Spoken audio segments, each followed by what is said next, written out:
वारिपारिको सम्बन्ध। शिरीषको निलाम्य रङ लिपेर चिठी लेख्छे मलाई मेरी प्रेमिकाले। म सगौरव स्वागत गर्छु नीलो चिठीलाई। खोल्छु हतार हतार, पढ्छु एकै सासमा। बेग्लै अनुभूतिको ज्वार भाटाले आँखा तिर्मिराउँछ, ओठ फुरफुराउँछ।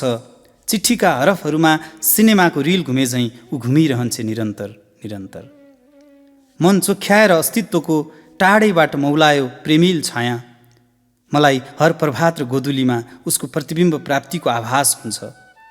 अर्धरात्रिको नेटो कटिसक्दा पनि निद चढ्दैनन् गुच्चा जस्ता आँखाहरूमा। चिसो सिरेटोलाई कैद गरेर मुटुभित्र म झ्याल खोल्छु। चियाउँछु सडक गल्लीमा, मेरो दृष्टिविभ्रम हेराई कतै टाढा मधुर तरङ्गमा टुक्रिएको बाँसुरीको लयमा ठोक्किन्छ र फर्कन्छ पछिल्तिर। ओछ्याएर भावनाको नील गगन म निदाउने चेष्टा गर्छु भोलिको प्रतीक्षामा। बिस्तारै लुलाउँछन् आँखाहरू। स्वप्निल जीर्ण पत्थरमा सिंहमर्मर दीप्ति पोख्दै ऊ सारणी बनेर आउँछ मेरो सपनाको देशमा।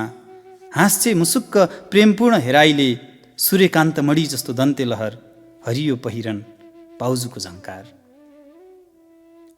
यथार्थ बिउजन्छ बिहान भएर, म भुल्न खोज्छु सपनालाई, चल्न खोज्छु आफ्नै ढङ्गबाट।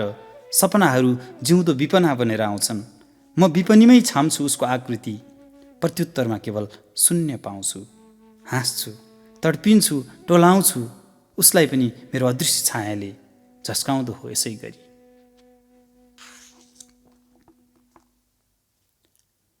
पल पलमा उसलाई सम्झेर मैले बसन्तको फूल बिर्सिएँ, ग्रीष्मको उफान, बर्खाका भेलहरू भुलेँ।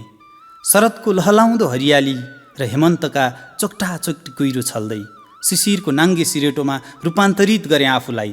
तर आजसम्म न मैले उसलाई भेट्न सकेँ, न त उसले मलाई।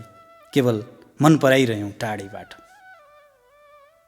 आज म समयको शिरमा फुल अबिर घसेर चढाएर एक थुङ्गा लाली गुराँस पर्खिरहेछु त्यो दिन, जुन दिन आत्मीयताको चोखो मजेरीमा विश्वासका गलैँचा ओछ्याएर, तोडेर पुराना बन्धनहरू, च्यातेर हर असफलताको घुम्टो, एउटा फूल सिउरिन सकौँ उसको चुल्ठोमा निसङ्कोच र उसलाई नजिकबाट प्रेम गर्न सकौँ, ताकि त्यस्तो प्रेम संसारमा कसैले कसैलाई पनि गर्न नसकुन्।